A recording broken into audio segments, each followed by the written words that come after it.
মই এটা সময় ড্ৰাগছ লৈছিলোঁ সেই কথাও মই কৈছোঁ। 9 তাৰিখৰ পৰা মই ৰঘুপতিৰ আধৰুৱা কাম আছে, সেইখন শেষ কৰিবলৈ চেষ্টা কৰিম। প্ৰত্যেকটা প্ৰশ্নৰ উত্তৰ নাই, কিন্তু প্ৰত্যেকটা সমস্যাৰ সমাধান আছে। কিন্তু কিমান ভাল হ'লে এনেকুৱা হ'ব পাৰে এইটো নতুনকৈ কোৱাৰ কোনো হেৰি নাই। কোনোবাই যদি কিবা বেলেগ এটা চূড়ান্ত পৰ্যায়লৈ নিজৰ জীৱনটো লৈ যাব খোজে, সমাজৰ কামত নাহা ক'ৰবাত ফুল যদি ফুলিছে পৃথিৱীত, সেই ফুল কিন্তু কোনো দেখাও নাই, তাৰ গোন্ধ কোনো পোৱা নাই। সকলো মানুহে যদি তোক ভাল পায়, তই ভাল মানুহ নহয়। তোক এচাম মানুহে বেয়া পাব লাগিব। চিধাই কৈ দিয়ে যে মই লাচিতৰ দেশৰ মানুহ, কিন্তু নিজৰ শাৰীৰিক শক্তি আৰু মানসিক শক্তি বিকাশ নকৰাকৈ তেওঁ লাচিতক অপমান কৰা নাইনে বাৰু? মই যদি সুখী নহয়, মই আনক কেনেকৈ সুখী কৰিম? গতিকে মই এজন সুখী ব্যক্তি। ল'ৰা ছোৱালী এহাল দিছে, ঈশ্বৰৰ পৰা বিচাৰিছিলোঁ ঘৰুৱা শান্তিখিনি ঈশ্বৰে কৰাত আজিও মোৰ হাতত আছে। মাৰ মোৰ প্ৰতি ভাল ভাৱ আছে। মই যোৱাৰ লগে লগে মাৰ গা বেয়া হৈ থাকিলে ভাল হৈ যায়। মোৰ মায়ে মোক কয় যে মই বিৰাট লাকি, তোৰ নিচিনা ল'ৰা পাইছোঁ। মোৰ দেউতাই মোক ঢুকোৱাৰ আগতে কৈ গৈছে যে মই তোৰ পৰা মোৰ জীৱনত কোনো আক্ষেপ নাই। আজি যিকেইটা ল'ৰাই ইয়াৰ পৰা বাংগালোৰত গৈ ছিকিউৰিটিৰ কাম কৰি আছে, তেওঁ হয়তো ঘৰত নিজৰ এডৰা মাটি আছে, কিন্তু অসমখনত দুখীয়াতকৈ দুখীয়া মানুহে কিন্তু মাছ ভাত খায়। সেইটো ঈশ্বৰৰ অৱদান অসমৰ ওপৰত। গতিকে এই কথাটো বুজক অলপমান। সেইখিনি গ'লে কৰোঁ, তেওঁৰ মুখৰ আগত ক'ব পাৰি সেইখিনিহে মই কওঁ। তাৰমানে এইকাৰণে কওঁ, সেইটো ক্ষেত্ৰত মই আপোনাক মই ভৰিছোঁ, সেৱা কৰিছোঁ, সেইটো ক্ষেত্ৰত মই আপোনাক ধন্যবাদ দিব লাগিব। সুখ কিন্তু গন্তব্যস্থান নহয়, সুখ এটা দিশ। এতিয়া মই যদি তোক সদায় কওঁ যে নাই, তই তাৰ পৰা পানী গিলাচ আনি দে, তই পানী গিলাচ আনি দে, সদায় কাম দিওঁ, তই জানো যে আনিব লাগিবই। হাঁহি আনিলে মোৰ খায়ো ভাল লাগিব, তোৰো কৰোঁতে ভাল লাগিব। কিন্তু এই মানুহখিনিৰ মই এই কথাটো ভাল পাওঁ, তেওঁলোক বৰ মুখৰ আগতে ফাটকৈ কৈ দিয়ে, শুনিবলৈ বৰ বেয়া শুনি, কিন্তু খাৰাং খাজকৈ কথাবিলাক কৈ দিয়ে। মই মধ্যবিত্ত পৰিয়ালৰ ল'ৰা, আৰু মই মৰিম মধ্যবিত্ত পৰিয়ালৰ ল'ৰা হৈয়েই। কাঁইট থকা মাছ দিব খাবলৈ আৰু লগত চামুচ দিব। এই কাইলৈ বিয়া এখন আছে বুলি ক'লে আজিয়ে 3,000 টকীয়া 4,000 টকীয়া শ্বাৰ্ট এটা পিন্ধি যাব পাৰোঁ। শৰীৰটোতো ৰাতিৰ ভিতৰত নবনে। নমস্কাৰ, সকলোকে মৰম আৰু শুভকামনা জনাই গজালি ক্ৰিয়েশ্যনৰ আন এটা ভিডিঅ' আৰম্ভ কৰিবলৈ লৈছোঁ। থাম্বনেইলত দেখাৰ দৰে আপোনালোক তেখেতক চিনাকি কৰি দিয়াৰ কোনো প্ৰয়োজন নাই। তেখেত হৈছে জনপ্ৰিয় অভিনেতা, স্বনামধন্য অভিনেতা ৰবি শৰ্মা। দাদা নমস্কাৰ। নমস্কাৰ। নমস্কাৰ। আপোনাক লগ পাম বুলি ভবা নাছিলোঁ প্ৰথমতে, কিবাকৈ সময় মিলাই আহিলোঁ, মানে আপোনাৰ সময়টো মিলাই কিনে। বৰ বিশেষ আৰম্ভণি নুসুধোঁ, ঘৰ ক'ত কি কৰে এইবিলাক চবেই জানেই আৰু চবেই সুধিছেই। আপুনি এতিয়া বৰ্তমান কিহত ব্যস্ত? মই ধৰিছোঁ, মই এতিয়া এটা টিভি চেনেলৰ কাৰণে, মই নামটো এতিয়াই নকওঁ, মই এটা টক শ্ব' কৰি আছোঁ।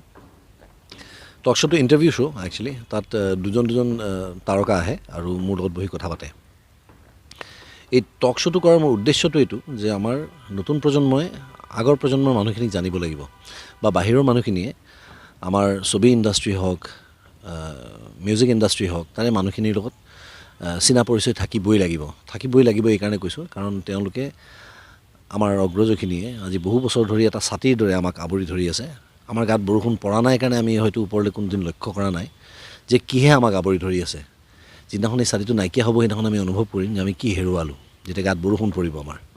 গতিকে হেৰুৱাৰ আগতেই আমি ছাতিটোক অলপমান মৰম কৰোঁ। তাৰ যদি ক'ৰবাত চিলাই এৰি গৈছে, তাৰ চিলাইবিলাক অলপমান আকৌ ঠিক ঠাক কৰি দিওঁ। ক'ৰবাত যদি ৰং গৈছে, আকৌ অলপমান ৰং দি দিওঁ, যাতে ছাতিটোও ভালে থাকে আৰু আমিও ভালে থাকোঁ।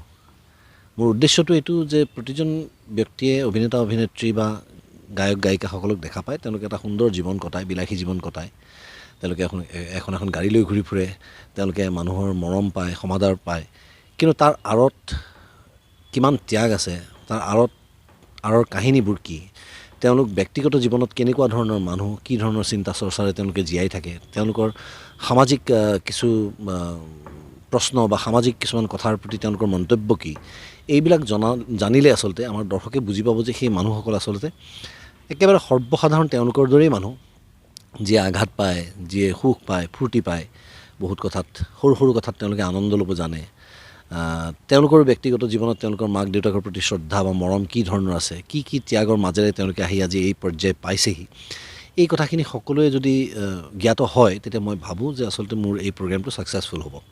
এই ক্ষেত্ৰত মই নতুন পুৰণি সকলো আৰ্টিষ্টক আনি তেওঁলোকৰ লগত কথা পাতোঁ, য'ত ৰাইজে এটা কথা গম পাবলৈ সুবিধা হয় যে তেওঁলোকৰ লগত মোৰ সম্পৰ্কটো কি আৰু আমি কি ধৰণে চলোঁ এটা পৰিয়ালৰ দৰে। গতিকে এইটো এটা প্ৰচেষ্টা মই হাতত লৈছোঁ এতিয়া। ইয়াৰ পৰা মই ভাবোঁ যে আমাৰ সকলো উপকৃত হ'ম কাৰণ এজন মানুহ নাইকিয়া হৈ যোৱাৰ পাছত তেওঁক তেওঁৰ চিনেমা 20খন একেলেঠাৰে চিনেমা মানে চেনেল এটাত দেখুওৱা বা তেখেত নাইকিয়া হৈ যোৱাৰ পাছত টিভি চেনেলৰ সন্মুখত থিয় হৈ তেওঁ খুব ভাল মানুহ আছিল বুলি কোৱাতকৈ তেওঁৰ জীৱিত কালতে মই তেওঁক এজন কিংবদন্তি হিচাপে তেওঁক চেলিব্ৰেট কৰিব বিচাৰিছোঁ, তেওঁ উদযাপন কৰিব বিচাৰিছোঁ তেওঁৰ জীৱনটো, তেওঁৰ জীৱনশৈলীটো তেওঁ কেনেকৈ জীয়াই থাকে সেইটো কামত লাগি আছোঁ। তাৰ পিছত ঈশ্বৰে চব ঠিকে ঠাকে ৰাখিলে 12 তাৰিখৰ পৰা মই ৰঘুপতিৰ আধৰুৱা কাম আছে সেইখন শেষ কৰিবলৈ চেষ্টা কৰিম। সেইখন শেষ কৰি হয়তো এই বছৰতে আমি ৰিলিজ দিবলৈ চেষ্টা কৰিম হলত যাতে সকলোৱে চাব পাৰে।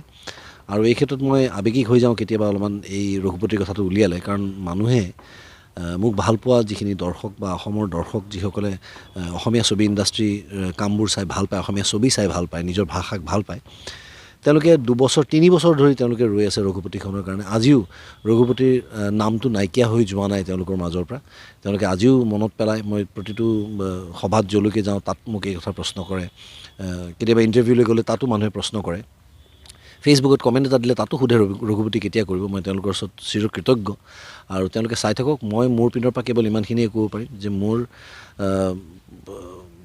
যিমান দূৰ মোৰ গাত শক্তি আছে, যিমান মোৰ জ্ঞান আছে, সেইখিনি আটাই লগাই এখন চিনেমা বনাম যাতে তেওঁলোকে সুন্দৰকৈ পৰিয়ালৰ লগত উপভোগ কৰিব পাৰিব। তো এই দুটা কামেই এতিয়া আছে আৰু পৰিকল্পনা আছে, ভৱিষ্যত পৰিকল্পনা আৰু কিবা কিবি ছবিৰ কাম হাতত লৈছোঁ অহা বছৰৰ পৰা। সেইবোৰ এতিয়াও ক'ব পৰা হোৱা নাইগৈ, এতিয়া এই দুটা কামতে মই লাগি আছোঁ।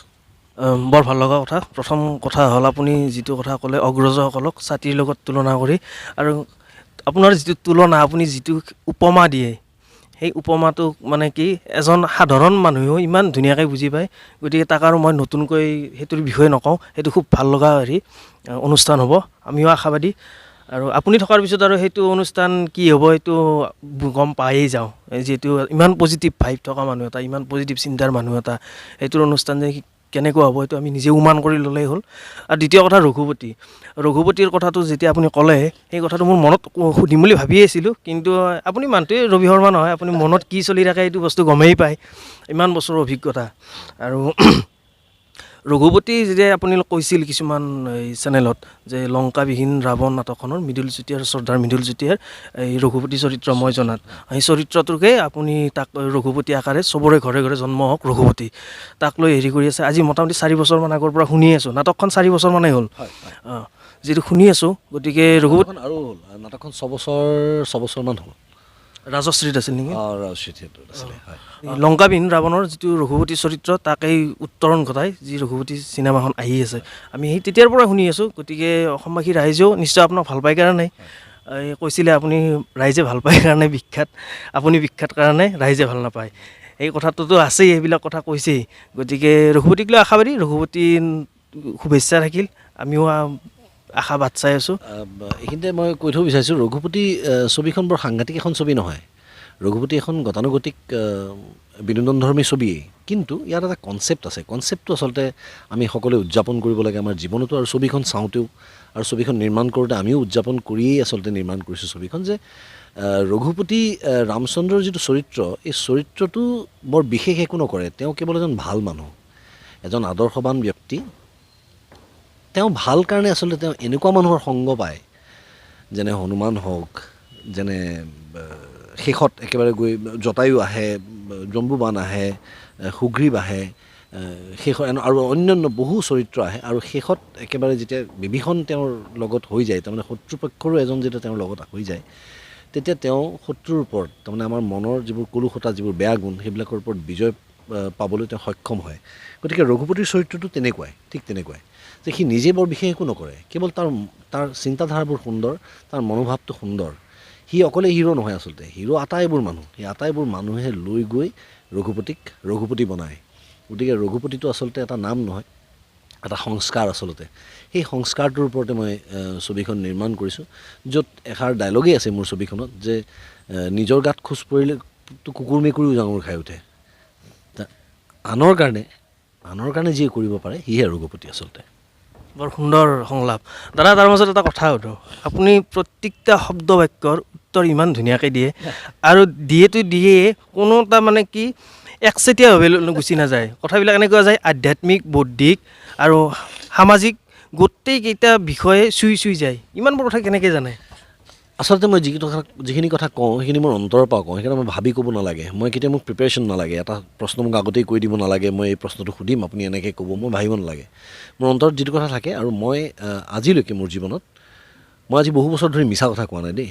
কেতিয়াবা হয়তো কোনোবা এটা ছিটুৱেশ্যনত পৰি মই কেতিয়াবা সঁচা কথা এটা নোকোৱাকৈ থাকিবলগীয়া হৈছে, সেইটোও মই বহুতৰ কথা চিন্তা কৰি কৰিছোঁ। সিটো উপদেশ মতেই কৰিছোঁ আচলতে, যে যিটো সত্যতাই যদি কাৰোবাক আঘাত দিয়ে, সেই সত্য যদি উজ্জ্বল কৰি ৰাখিব পাৰি ভাল, সেইকাৰণে ৰাখোঁ। কিন্তু আদাৰৱাইজ মই মিছা কথা নকওঁ। গতিকে মই অন্তৰৰ পৰা যি ধৰণে চলোঁ, মই সেই কথাটোৱেই কওঁ আচলতে। সেইকাৰণে মই বৰ বেছি ভাবিব নালাগে। মই প্ৰস্তুত যিকোনো প্ৰশ্নৰ উত্তৰ দিবলৈ। আৰু মোৰ জীৱনৰ কোনো এটা অধ্যায় মই লুকাই ৰখা নাই। মই এটা সময়ত ড্ৰাগছ লৈছিলোঁ, সেই কথাও মই কৈছোঁ। ড্ৰাগছ এতিয়া মই নলওঁ, সেই কথাও মই কৈছোঁ। মই নিয়মীয়াকৈ এক্সাৰচাইজ কৰোঁ, আজি 35 বছৰ হ'ল মিছ নকৰাকৈ এক্সাৰচাইজ কৰি আছোঁ, সেই কথাও মই কৈছোঁ। আৰু যিদিনাখন মই ইণ্ডাষ্ট্ৰীলৈ আহিছিলোঁ, সেইদিনাখনেই মই জানো যে হয়তো 1%তকৈও 1%তকৈও কম ল'ৰা ছোৱালী জিমলৈ যায়, আৰু 99% মানুহেই, বা 99 বুলি ক'লে ভুল হ'ব, হয়তো 90% মানুহেই মদ খায়। গতিকে মই মদটো কোনোদিন উদযাপন কৰা নাই মোৰ জীৱনত। এনেকুৱা নহয় যে মই নিজে নাখাওঁ, মই নিজেও খাওঁ, কিন্তু মই এটা হিচাপত খাওঁ। মই সেই শালীনতা ৰাখি মই তাক ব্যৱহাৰ কৰোঁ এটা ঔষধ হিচাপে।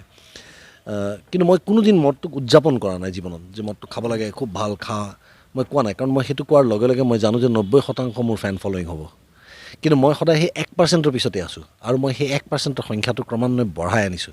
সেইটোৱে মোৰ আচলতে আজিৰ মই গৌৰৱ অনুভৱ কৰাৰ কথাটো সেইটো, যে মই সেই 1% এক্সাৰচাইজ কৰা ল'ৰাৰ সংখ্যা মই বঢ়াই আনি আছোঁ। এদিন সেই 1 হ'ব, এদিন 2 হ'ব, এদিন 3 হ'ব, আৰু ক্ৰমান্বয়ে মদৰ সংখ্যাটো কমাই পেলাব। গতিকে দুইটাই ব্যৱসায়, মদৰ ব্যৱসায়, জিমৰ ব্যৱসায়, জিমৰ কথা কোৱাটো ব্যৱসায়, মদৰ কথা কোৱাটো ব্যৱসায়। কিন্তু দুইটা ব্যৱসায়ৰ মাজত পাৰ্থক্য মই নিশ্চয় ক'ব নালাগে, এটাই বুজি পাইছে।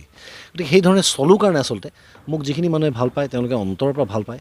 মই ছবি কৰোঁ নকৰোঁ, 5 বছৰ হ'ল ছবি মোৰ ৰিলিজেই হোৱা নাই, তথাপিও ৰবি শৰ্মাৰ নামটো তেওঁলোকে মনৰ পৰা আঁতৰাই পেলাব পৰা নাই। তেওঁলোকে মনত ৰাখিছে, মোক ভাল পায়, মৰম কৰে। মোৰ কাৰণে সেইটোৱে আটাইতকৈ ডাঙৰ সম্বল আচলতে জীৱনৰ। গতিকে সেইধৰণেই চলোঁ। সেইকাৰণে মোৰ প্ৰশ্ন এটা উত্তৰ দিওঁতে মই 10 বাৰ চিন্তা কৰিব নালাগে। গম পাইছোঁ। সেইখিনি কথা মই আপোনাক যেতিয়া প্ৰথম কিবা অলপ কথোপকথন বাৰ্তালাপ কৰাৰ আগতেই আপোনাক সুধিছিলোঁ, দাদা কি সুধিম, মোৰ ভয় লাগি আছে। আপুনি তেতিয়া কৈছে, বাবা তই যি মনত আহে তই তেনেকৈ সুধিছা।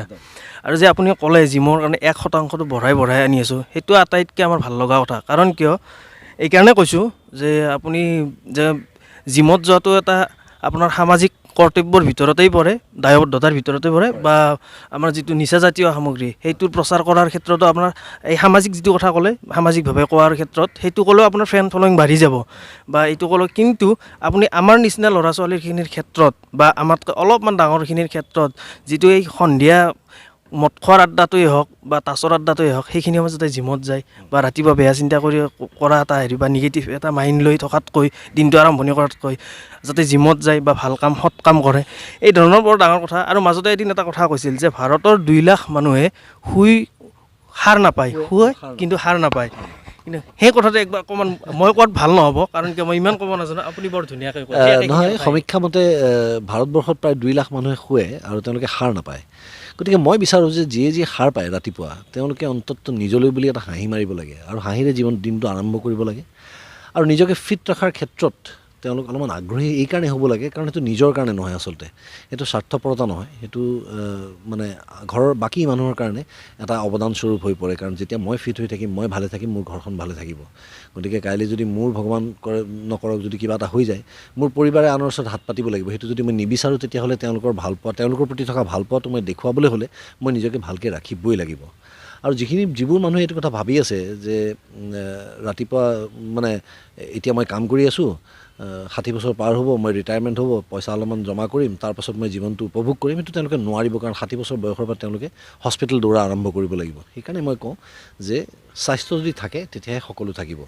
আমাৰ বেছিক প্ৰয়োজনীয় বস্তুকেইটাৰ ভিতৰত মানুহৰ কাৰণে সকলোৱে কয় যে খাদ্য, বস্ত্ৰ, আশ্ৰয়, কিন্তু এই 3টা উপভোগ কৰিবলৈ হ'লেও আমাক স্বাস্থ্য লাগিব। গতিকে স্বাস্থ্যৰ প্ৰতি মানুহ সজাগ হ'ব লাগে, আৰু নিজৰ এই শৰীৰটোক আমি মৰম কৰিব লাগে। কিয়? কাৰণ যাৰ আজি এটা চকু নাই দিয়া ঈশ্বৰে, তেওঁক সোধক যে 2টা চকুৰ মাহাত্ম্য কি। গতিকে চকু 2টাৰ কাৰণে যত্ন ল'ব লাগে।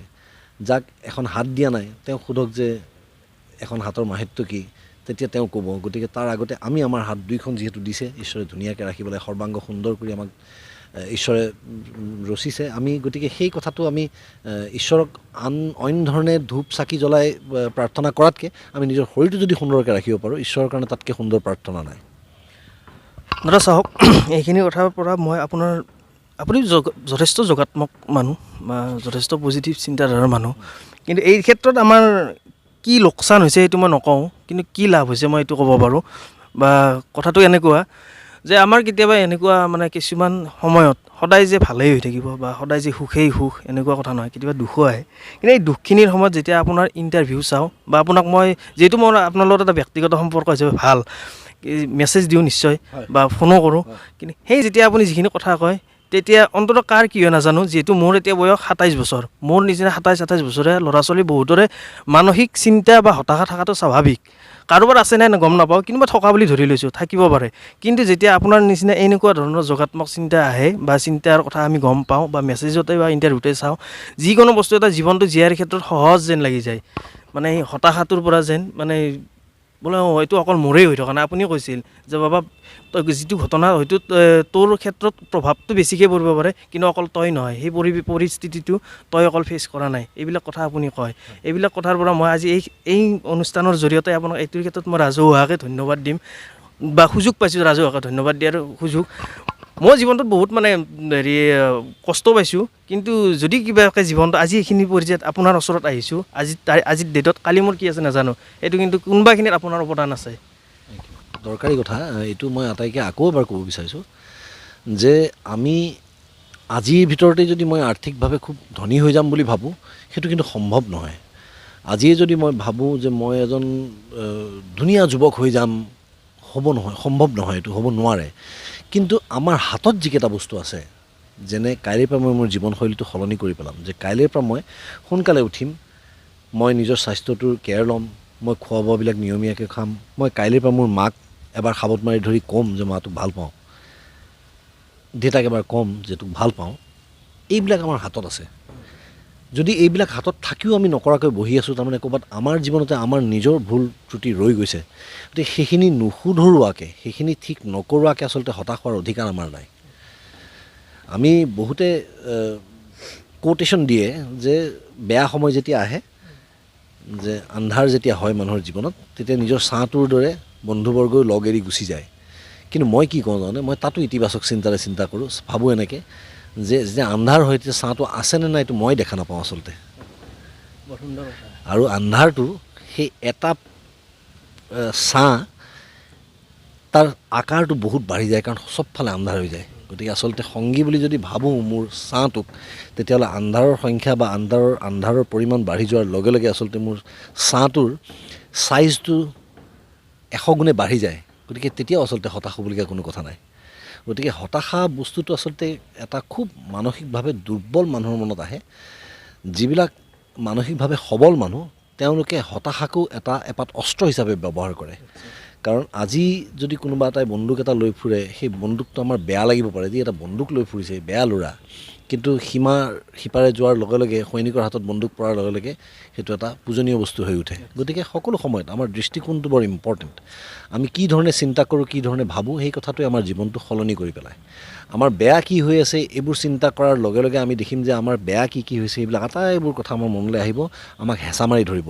কিন্তু ভালবোৰ যদি আমি গণি যাওঁ এফালৰ পৰা, কিন্তু ভাল গণো যে আমি কি গণো, যে মোৰ মায়ে মোক ভাল পায়, মোৰ দেউতাই মোক ভাল পায়, কিয় পেহীগৰাকী ক'লৈ গ'ল, জেঠাইগৰাকী ক'লৈ গ'ল, পেহাজন ক'লৈ গ'ল, খুৰাজন ক'লৈ গ'ল, ভাইজন ক'লৈ গ'ল, ভনীজন ক'লৈ গ'ল, বন্ধুকেইজন ক'লৈ গ'ল। আটাইৰে ভাল পোৱা যদি আছে, তাত হতাশ হ'বলগীয়া কোনো কথা নাই।